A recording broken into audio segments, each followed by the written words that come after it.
Welcome to the 2022 Maui County candidate interviews. Today we have Richard Bissen, who's running for mayor.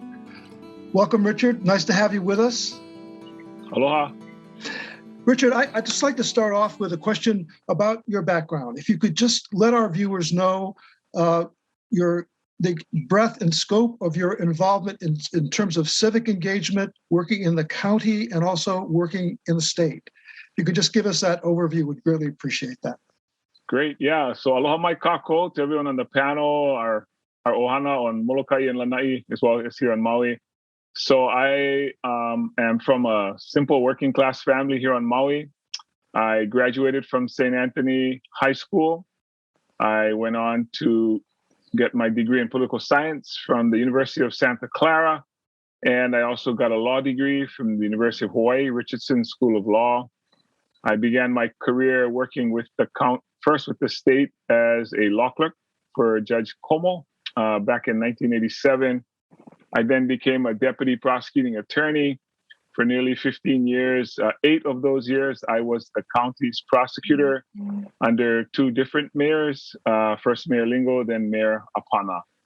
I also, for a brief time, worked in private practice for about 14 months with Joe Cardoza and Dave Fukuoka. I then moved to Oahu in 2003. I became the first deputy attorney general under Mark Bennett.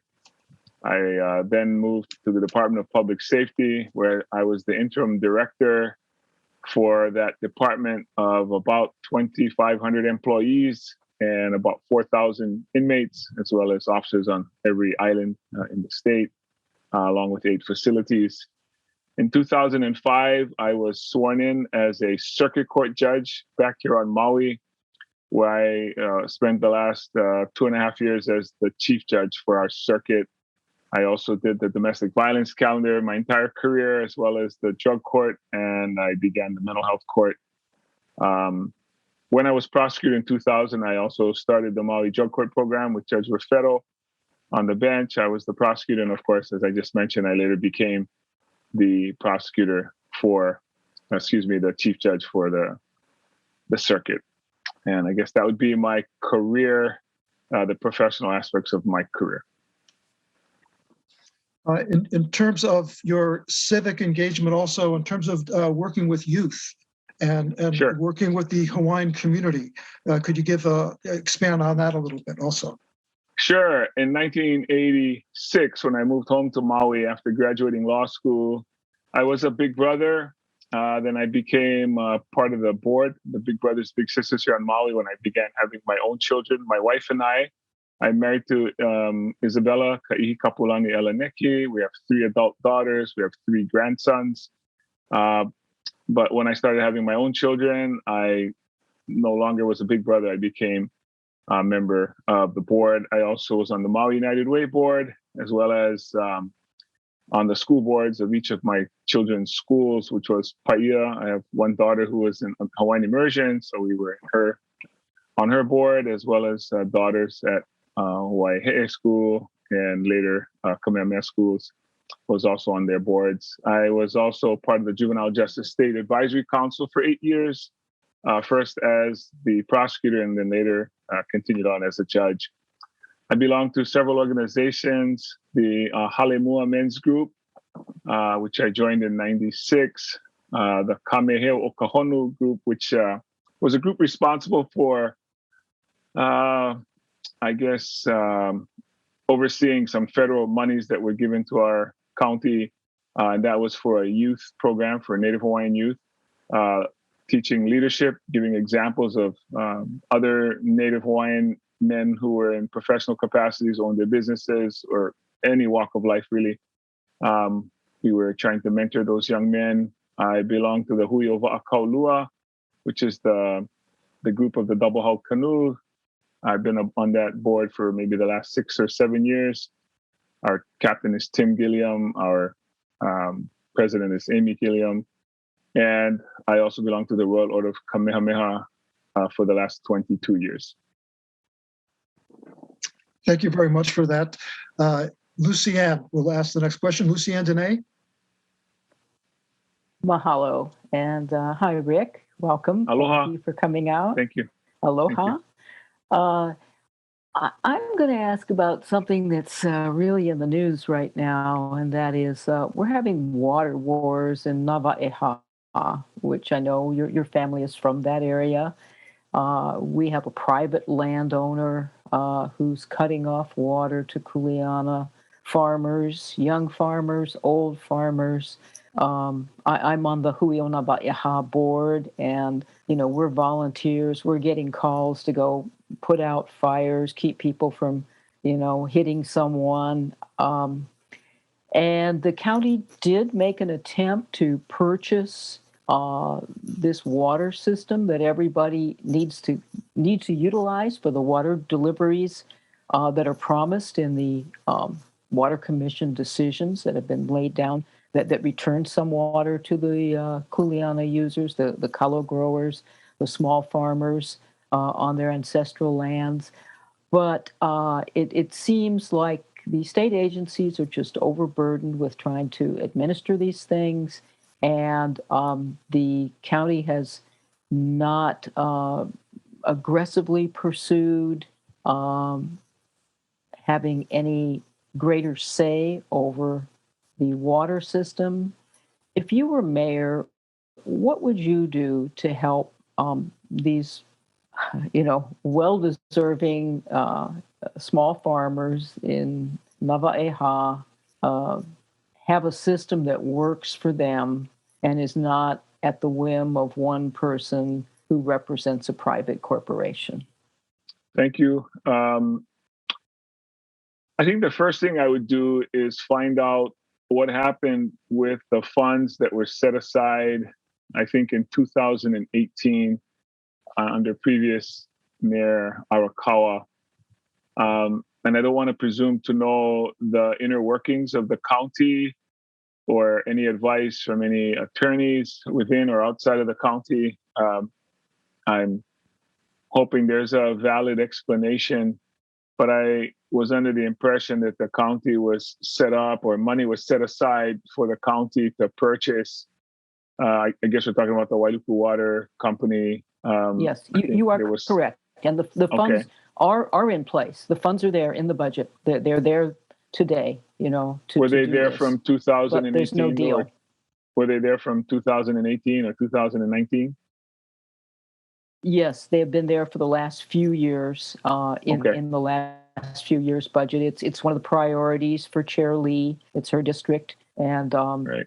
Yes, it was like $9.5 million. Is that what the number was? Yes, but actually, it's going to be far less because the state is purchasing the 8,000 acres of land, and pretty much, the state is purchasing the land. The county would only need to purchase the delivery system and then manage and upgrade it. But I would have wanted the land. I would have wanted the land too. To answer your question more completely, I would have wanted the land as well, because that's probably some of the most sacred land in all of the state of Hawaii, in my humble opinion. So the opportunity to have owned that and to have, I'm not saying it's more important than the water, because clearly it's not, but it's such an important area for people of Maui and really Hawaii. That would have been a great opportunity for us. But obviously, if the state decides to own it, I think that's the second best owner, I suppose. But I'd want to know what the county was concerned about and why it has not been purchased yet. Because it seems like it was already vetted and the money was set aside. I mean, those are the hard parts, getting the money set aside. You just make the purchase there. I have no idea why it wasn't done. Does anybody know?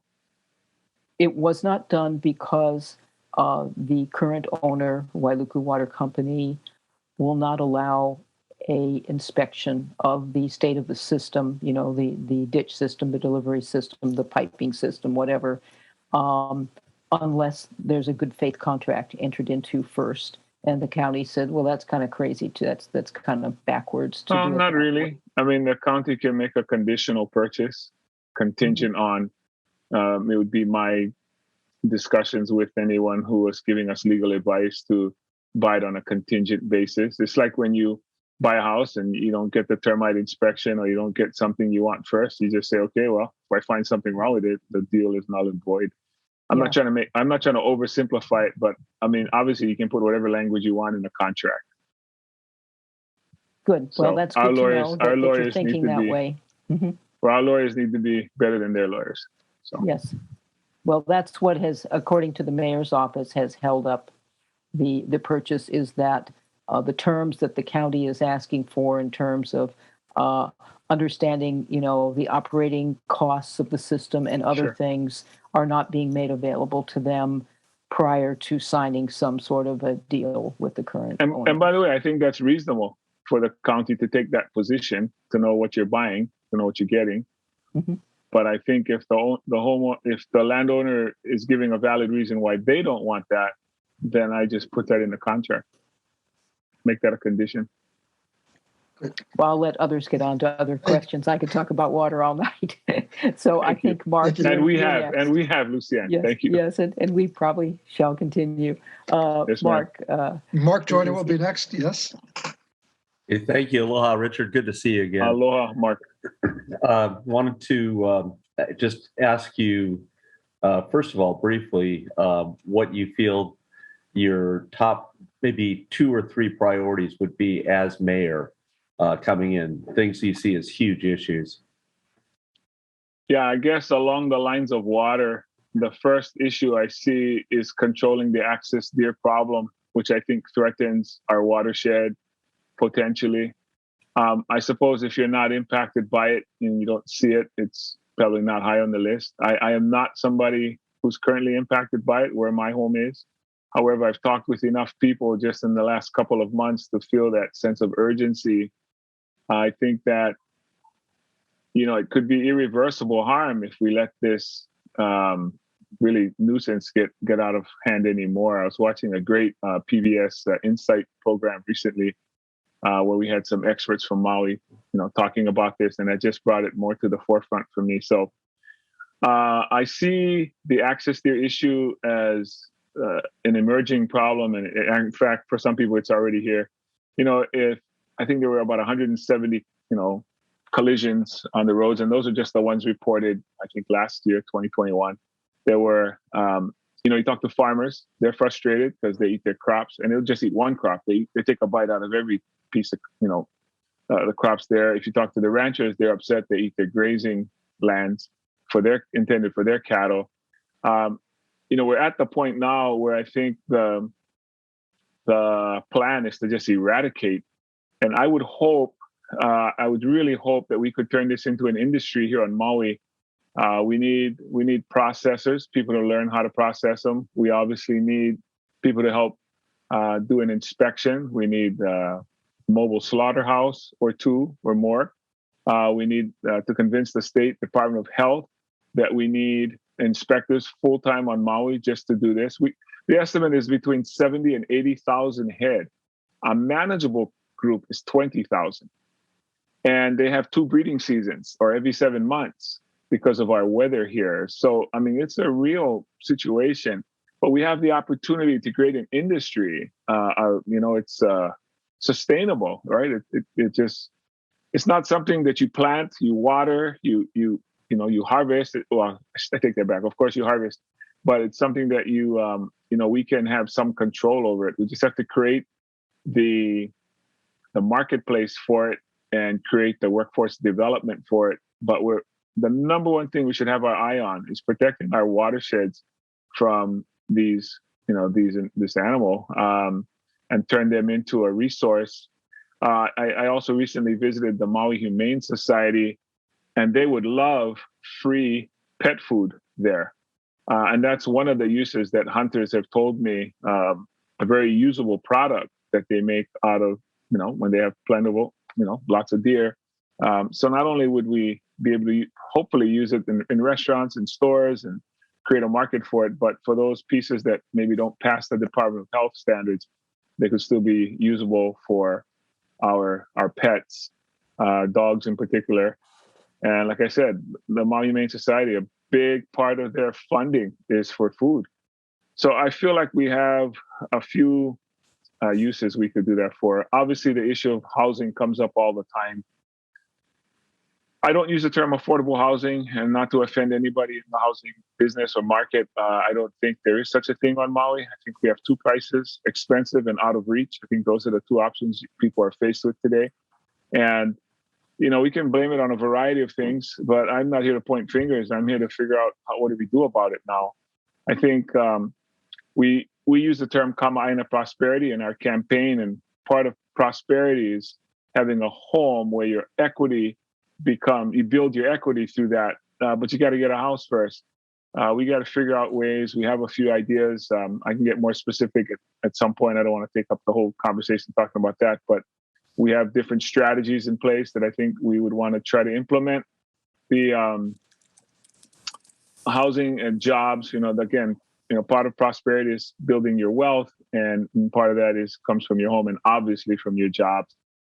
We got to do better with our jobs. I think one of the things the county should consider doing is in every agency that we give a grant to, we should require them to create an internship, at least one, maybe more. I think private businesses here, I don't know how many of you fall into that category on this call, on the panel, but think about this. When we say, I don't have enough workers, I can't find workers, what are we doing as a business to create our own workforce? In other words, I'm a product of an internship program. In 1984, my first year out of law school, I did a free summer volunteer at the prosecutor's office here on Maui under then prosecutor Joseph Cardoza.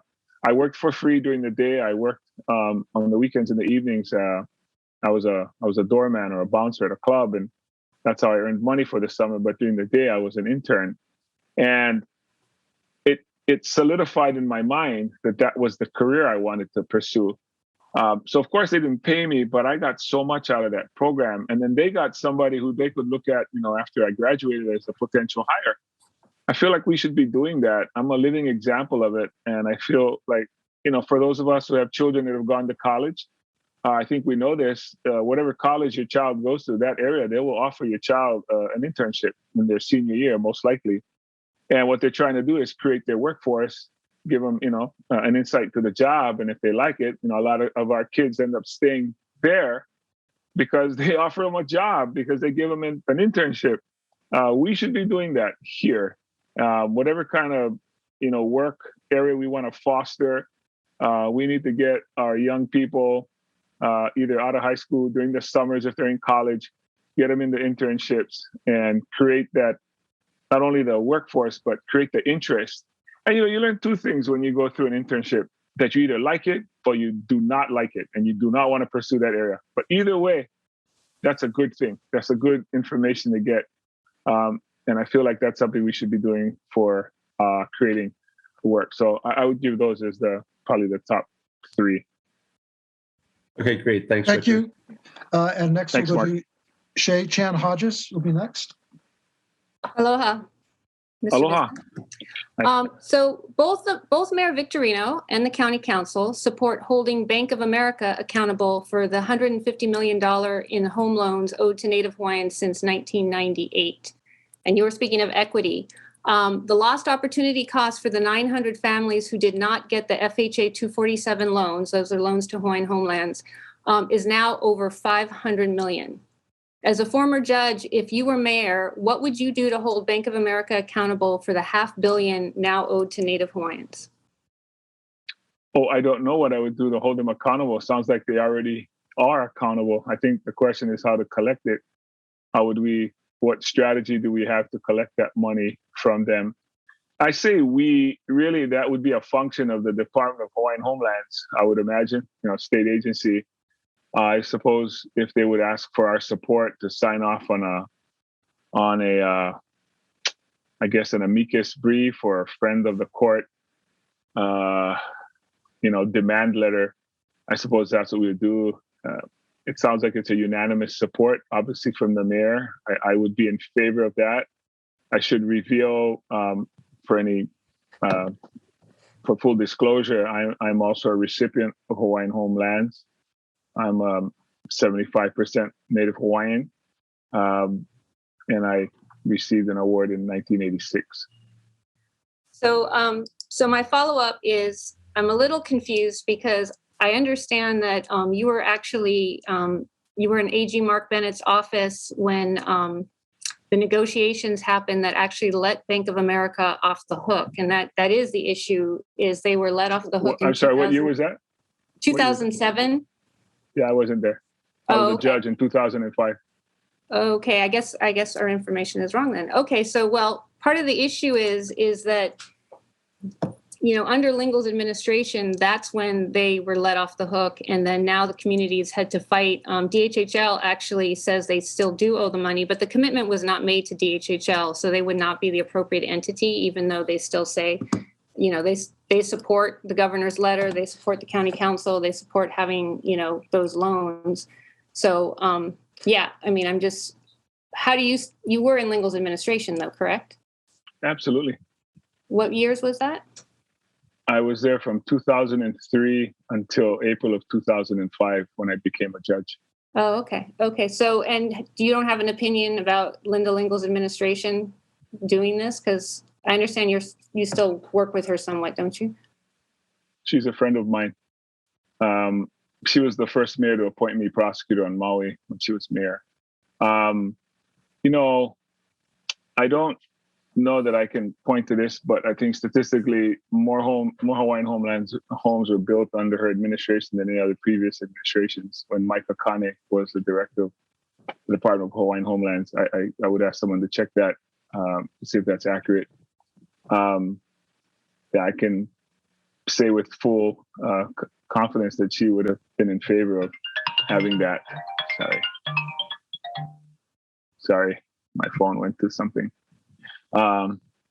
Yes, so I'm in favor of collecting from the bank. So I'm not in favor of the bank getting away with this. I just want to be really clear. That's great. That's great to hear. Thank you. Yes. Next, we'll have Alan Lloyd. Aloha, Richard. Nice to meet Aloha. you.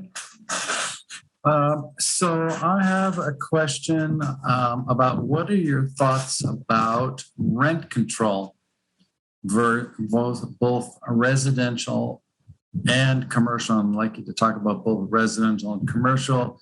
We know that rents are out of control. A room in a house is $1,000. A one bedroom is $1,500. A two bedroom is $2,000. A three bedroom is $3,000 a month. So what are your thoughts about both residential and commercial rent control? Yeah, I'm not anybody well versed in either one of those two areas, except that I am a landlord also. I have a unit that I rent out long term. I would be in favor of, I don't know if the term is rent control, because I don't know exactly if it's more than what it sounds like or if it's exactly what it sounds like. Can you tell me how exactly that would be worded? Like, is that for a period of 3 years or 5 years? How would somebody fashion? Because it sounds like there's rent control now, except it's for 6 months on a lease or it's 1 year on a lease. Are you saying it would be for longer than that? Or is it a percentage of somebody's income? How would that work? So rent control is, it's very different in different cities and different towns, but basically what it does is limits the amount of rent increase generally every year to, let's say, you can't increase someone's rent more than 10% per year. Okay. Yeah, that's what I thought it sounded like. But it'd still be for a year to year, or it would have to be, would you have to give them a 3-year lease or a 5-year lease? There wouldn't be any requirements of how you have to give them. I mean, right now there are requirements that certain units have to have 1-year leases. Okay. But a rent control limits the amount that, let's say, that a landlord can raise the rent when a new tenant comes in or an existing tenant each year. Yeah, I would be in favor of that, even as a landlord myself. On the commercial side, though, I don't know how practical it would be for that to be on a 1 year. That I think should be a longer term if this were a commercial lease, because I think anybody starting a business would want some certainty of how long, the amount of what the cost of their lease would be, so they can add that into their overhead costs. I think that it probably depends on the kind of business it is. I don't know if we want to start talking about a percentage of, if someone's business is doing better than others. Perhaps there would be a range that you could go between maybe 10 or 20%, something like that. But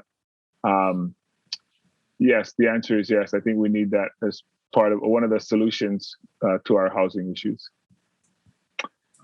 Great. Thank you. No, thank you. Next, we'll have Bruce Douglas. Hi, Richard. Aloha, Bruce. For me, one of the important things is, who does a politician work for? Working for the people in the Āina or the big money interests that are their donors? And when I look at your particular donor list, I see a lot of Honolulu developers, big money interests, giving big donations to your campaign. How will we know that you will stay true to the people in the Āina rather than the big money interests that have been donating to your campaign? And how do you explain all those donations? Well, I guess two ways. One is look at my record, I suppose. I guess they say the best indicator of future performance is past performance. So I suppose you could, not that I've ever worked in an area where you sought donations, but I guess the type of work I've done that I have a record of in the community. Secondly, would be the people that you say are from Honolulu, the ones that I'm familiar with, do business here on Maui. They have business interests on Maui. Some people are personal friends of mine that I have known over the years, or I either went to law school or college with. So I've gotten to know a lot of people in my 60 years on Earth. So the only way you could know, I suppose, is to judge what kind of person I am and what my character and my integrity is. Thank you. Thank you. Great. Next, we'll have Ann with Kathy. Aloha, Richard. Pleasure to meet you. Aloha. Hi. I want to address a recent event that happened. There was a sale of, correct me if I'm wrong, was it 257 acres of land in Ma'alaya that was very riddled with erosion and frequent fires, and that was intended by the DLNR to preserve this land. And Peter Martin, who is a developer with a history of being very controversial, purchased it. And it was thought to be due to that the county intended to buy it, but had delayed for so long that the owner of all those acreage actually just sold it to him because it was an urgent matter. And so just wonder, and there's a consensus that the county is lacking its will to go forward to purchase, for instance, the Wailuku Water Company, or to have purchased those lands and those 257 acres of land in Ma'alaya. And that environments have been complaining about that, where I think there was plans by developers to develop that land. And there's traffic and of course the fire risk and of course the erosion. And are you familiar with that case? I think it just happened like 3 days ago, to my knowledge. Only what I read in the paper. I didn't know anything before that. Yeah, I think that kind of people are still in shock about that happened. What do you think people are shocked about? That the county didn't buy it, or that Peter Martin did buy it? Yes. Do we know why the county? What happened? I thought that wasn't me. that was Bruce. Yeah, I don't know. Okay. I mean, I think what it was is that they didn't act. That the county didn't act fast enough. That's what all the reports said. All the reports in the news. I guess what I'm asking is, do we know why the county hesitated? Was there something wrong with this area? That's what I'd like to know, and I wondered if you knew more about that. So. No, I don't. Obviously, I've not been with the county since 2002, so over 20 years. I've not been at the county, and I don't, keep up except as a citizen. I guess there are always reasons why people do things or don't do things, and I hate to be guessing why they did not purchase this property. But I guess it's curious to see, based on what you just said, how it's zoned and whether it can even be used for any other purpose. I know the county has, at least in the previous administration, purchased quite a bit of land. I don't know why we've slowed down. I don't know why it didn't happen. But, I'm not sure. I can't tell you now that I would have said purchase or not purchase, because I would have wanted to know a pretty full detail about, the pros and cons of buying land in certain areas. Right. I have opinions about some of those. So yeah, there's also watersheds there that need protecting. So that's a question that I don't know the answer to. Yeah. Well, thank you. No, thank you. And Richard, I will ask the next question. Thank you. It has to do around our affordable housing. You mentioned it as one of the top priorities that you'd like to see, and yet we have a situation like Ann was just mentioning about land purchase and also developing infrastructure. And what are your position about the county taking responsibility for developing infrastructure so that we can do affordable housing? And then I'll follow up with that. If we make as a county that type of investment, then what can we do to support it so that it'll be affordable in perpetuity? Is that something like community land trust, like Āina of Maui? Is that something you're for? So those are the questions about land purchase, infrastructure, and making it affordable in the distant future. Sure. And by the way, I think Āina of Maui is a great model for how we should try to acquire homes for folks here on Maui. As far as affordable, so we call our program Āina housing, and what that entails is the two issues that seem to come up quite a bit on Maui when it comes to housing is where to build it and who to sell it to. Those seem to be the two issues that come up again and again, at least through my recollection and my memory growing up here. The where to build it part, I think we need to make sure we have identified an inventory of properties or places that we think would be appropriate for building homes.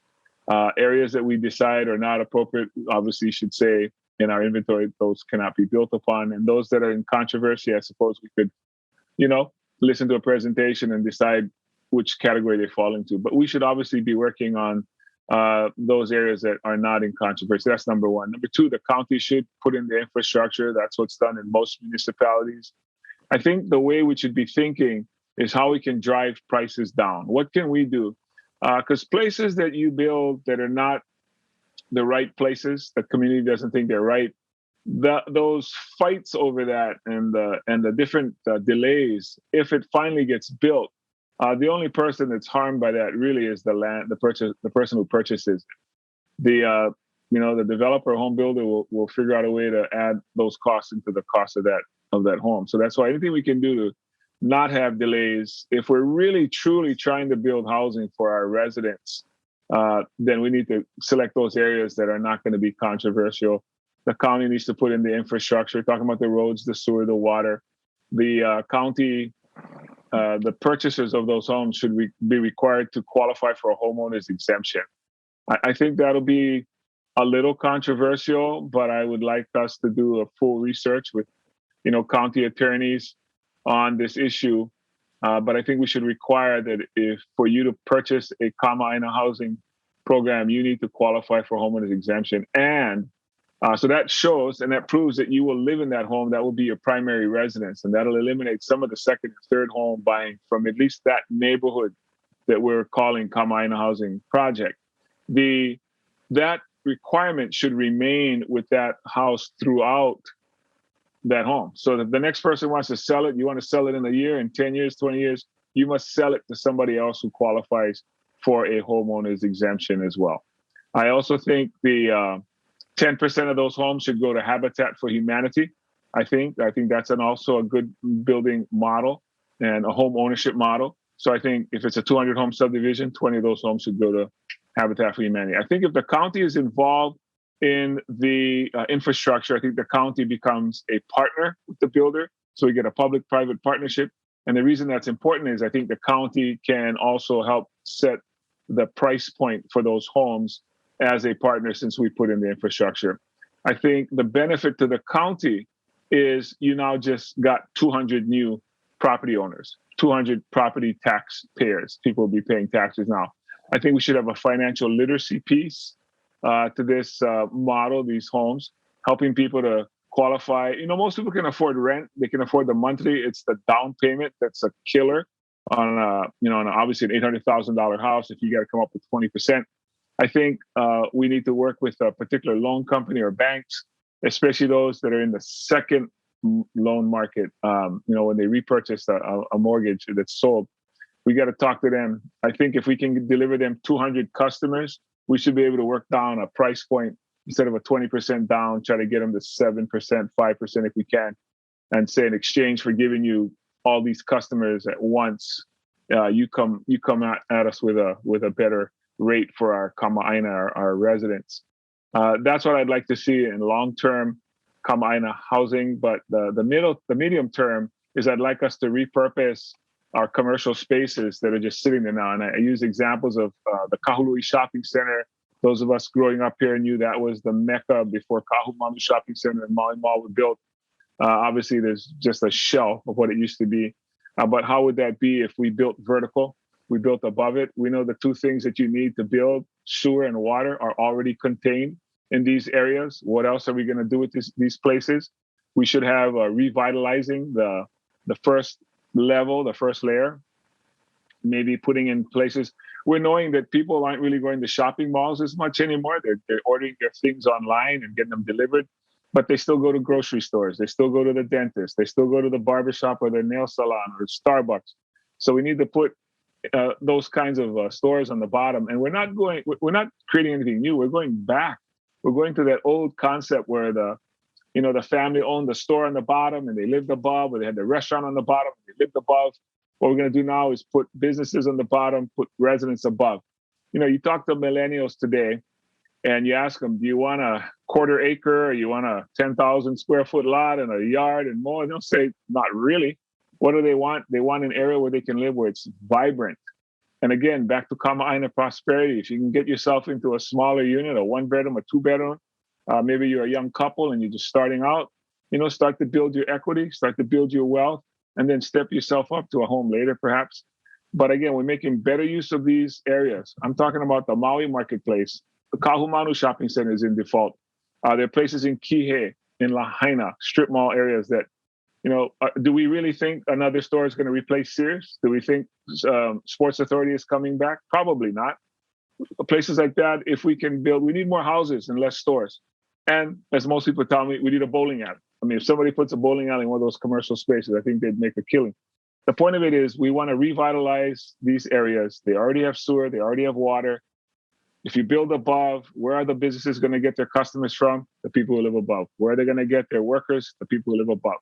Maybe the families that move into these places can do with one less car, especially if they're right in that Kahului Wailuku corridor, which we know there are plans to improve that. So I feel like that's the middle term. And then the shortest term for us to help our folks with housing are ADUs, right? Alternative dwelling units. I think I'm using the wrong term. Is it a tax dwelling unit? I forget what the term is. It's ohanas. And so those can be put on people's property, depending on the size of the property. You can put it on with very little. I mean, the cost will be less than building a brand new home on a lot.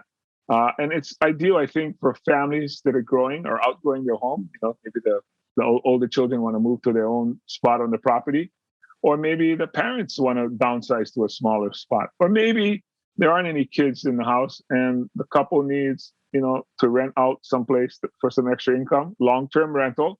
But in those situations, we do need rentals here. So that would be another form. So those are the three ideas we have about housing. Great. Sorry, it took so long.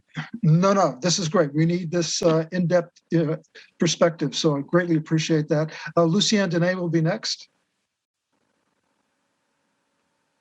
All right, I have unmuted. My next question is about how we are going to ensure that we have a reliable water supply for our Hawaiian homes and our affordable housing. And there is going to be discussion in the next couple of weeks at the county council of creating a water authority that could eventually be set up with the expertise to manage these old plantation systems. And the idea around that is that the current Department of Water Supply, they're set up to do what they do. They're set up to manage the wells that they Sure. have, the four or five treatment plants that they have, the delivery pipelines they have, the water meter allocations that they have. They're busy. They don't need one more thing to do. So this is going to be in the form of a charter amendment that would create a agency with the expertise to manage a different kind of system, but systems that the county already depends upon for their water needs. Obviously, East Maui provides the county with 3 to 8 million gallons a day. Nava'eha provides the county with 3.2 million gallons a day. The old Honolua ditch provides the county with 3 to 5 million gallons a day. So this is a chunk of our water supply, and yet the county has no say over rates. They have no say over who gets what water. So, Mayor, if this were a charter amendment on the ballot that was passed by the council, would you be urging your supporters to support it or reject it? Yeah, can you hear me okay, Lucien? Because I see I see my picture is frozen on the screen that I'm looking at, but the one I'm seeing, I can see myself talking while I'm hearing myself. So I don't know why that picture is frozen. You're moving. Okay, you're moving great. and you're verbal. Okay, so great. You're good. Great. So I would want to read more on that. I absolutely agree that water is, obviously a top priority, whether it's coming from East Maui or from Nava'eha or from, any other sources that we develop. I have not read, and I guess I should be up on what the new charter amendment is proposing. I think before we take over a system, we should obviously find out what the cost will be, not so much just to maintain it, but obviously to take it over. You're right about the Department of Water Supply probably not being the correct authority. If we have people that were knowledgeable and they understand this area and they know what they're doing, I would be in favor of having an organization such as that. But I'd really want to make sure we were not stepping into something that was, over our heads. That's probably the only thing I'd want to be real clear on. Since it's something new, I think, there's no question we should be controlling our water. Thank you. Thank you. Right, next we'll have Mark Joyner. Yeah, aloha again, Richard. I had a question about our recycling. We're a small island, obviously, small set of islands. And it just concerns me that Oahu evidently has a well-functioning curbside pickup recycling operation. And they're an even smaller island than we are. And it just seems like we could easily get something like that going here, given that there is already an island model for that. Of course, there's many on the mainland and elsewhere. So I was just wondering about your thoughts on that. Yes. So at one time, the county had a 3-can plan curbside program. I don't know why that was done away with. I would be in favor of bringing that back. I often hear from others from around the state that Maui is somewhat the envy of, let's say, Kauai, for example, as far as the the wealth of the county that we in our funds. Obviously, we have an over $1 billion budget that's being proposed as well. So I think really it's not that we don't have enough money. It's how we prioritize our money, where we spend it. And, every mayor is entitled to set the policy for the county and, makes, or at least have some input on that. I would think, and I would want to know more about why the 3-can recycling program was done away with. That seemed to have been effective. I think for the most part, our island does a pretty good job, I think, of recycling, but we have to make it more purposeful or simple for people to do it. You'll notice if you're going to a public place, if there aren't any, obvious, rubbish bins or rubbish cans around, people don't know what to do. But if you put them around, people will use them. Recycling and rubbish bins. So I feel like if we bring that program back, we would probably do a better job of our recycling. Yeah, that's good to hear. Thank you, Richard. Thank you. Shay Chan Hodges will be next. Aloha again. Aloha. Here we go, sorry. In January, the County Council passed a resolution for the County of Maui to request the East Maui leases from the Board of Land and Natural Resources, and specifically asked Mayor Victorino to do the same. 4 months later, the mayor has done nothing. If you were mayor, would you also do nothing? Or would you support the current policy of the county to acquire the leases? I don't think I would do nothing, but I don't know that I would support getting the leases either. I guess I'd want to know more from the state agency that currently gives out the permits, or I guess the leases, how they arrive at their decisions, who else is applying for them, and what it is that the county could be doing a better job at than what the state is doing. So I would just want more information. So it's not the state is doing, it's Alexander and Baldwin, and then EMI, and then Maui Pono that has the leases currently. Have you not been following that? No, I'm sorry. I thought the question you're asking me is what I would do differently. The leases or the permits are granted by the state, correct? Are you asking, should the county be in charge of granting those leases? No. The county wants to acquire the leases. On January 7th, the county council passed a resolution. Alice Lee wrote a letter asking for the leases because currently there's a bid process and there's a whole appraisal process. But if the county wants them, they don't have to go through that process. And then we would have control over our water in East Maui. And we wouldn't have to, BLNR would have to give them to us. But the problem is the mayor has not requested it. The county can't do it alone, even though the county sets policy. The mayor's the implementing body. So the mayor has refused to do anything. Would you do as the county asked and request those leases? I would want to know more about that. Why the mayor hasn't stepped in and done that. I don't know if there's any liability or any other issues that he's concerned about. So I don't want to give an answer without knowing more about that. So okay, I'm sorry. Well, I guess I would ask that you do some research because it's one of the top priorities in this election season. It is the East Maui water, and there are a lot of people who would like to see those leases in county control. Āina water for Āina, right? So I definitely agree with you. So yeah, I would love for you to do some more research on that. Okay. Thank you. That's fair. Great. Next will be Alan Lloyd. Aloha. And I have two questions. One is, what do you think the minimum wage should be this year in 2022? I don't even know what it is right now. It's $10.10 an hour. $10.10 an hour. Okay.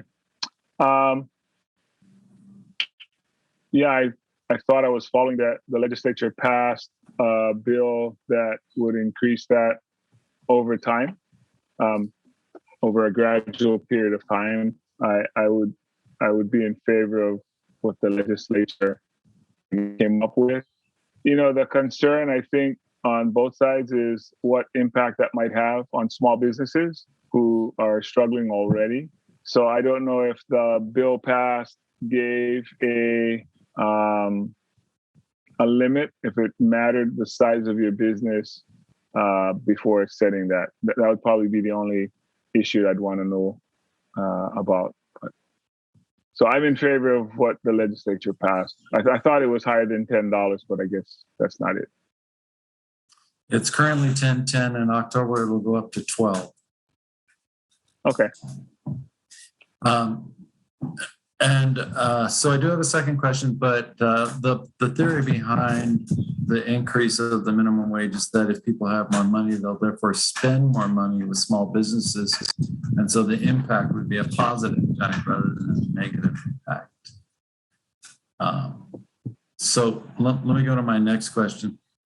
Would you work at the county level to either have a faster increase of the minimum wage, so it reaches $18 an hour by 2028, which is 6 years from now, or increase the minimum wage to a higher amount at the same pace that the legislature has set? So would you work at the county level to change what the state legislature has set? So are you saying that the county would set its own minimum wage separate and apart from the states? Is that the question? Yep. Or make it faster, make the increase faster than the state. And it's your statement you said earlier that this would have a positive impact on small business, the small business owners who would have to pay a higher hourly rate. Because more people would be spending money with small businesses because they have more money in their pockets. I see. Yeah, I guess if you needed an answer today, I would not increase it faster at the county level. Okay. Thank you. Thank you. Next question will be Ann Cathleen.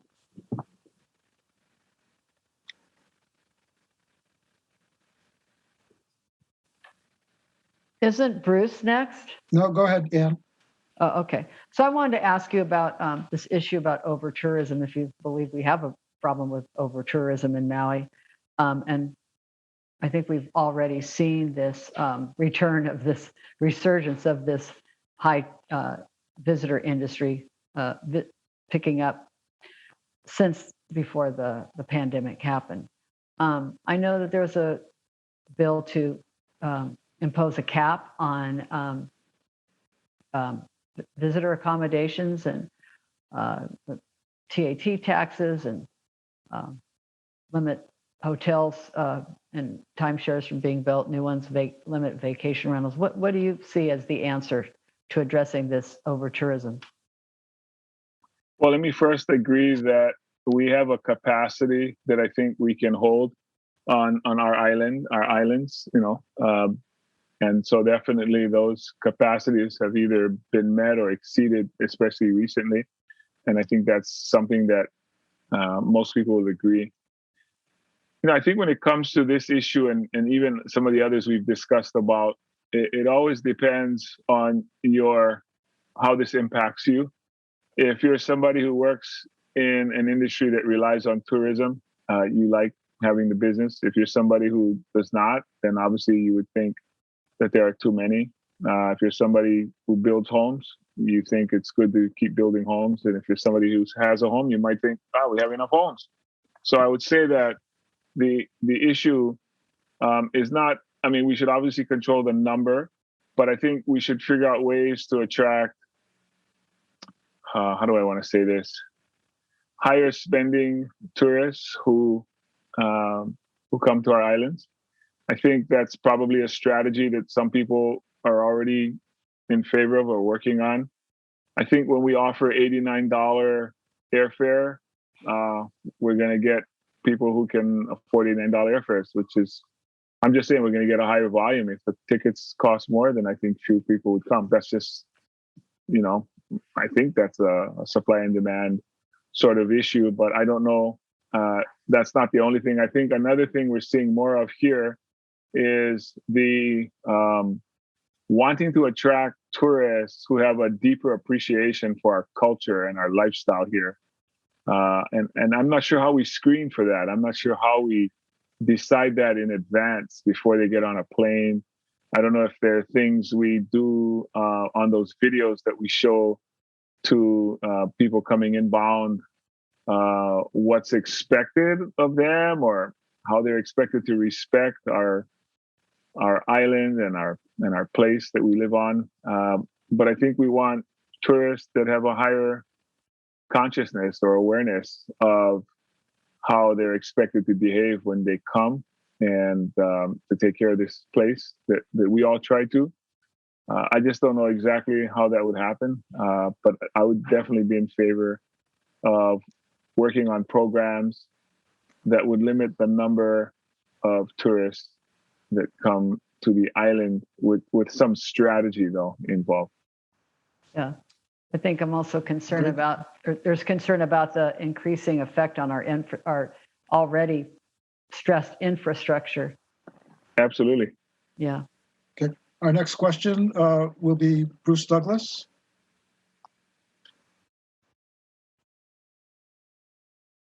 And this will be our last question.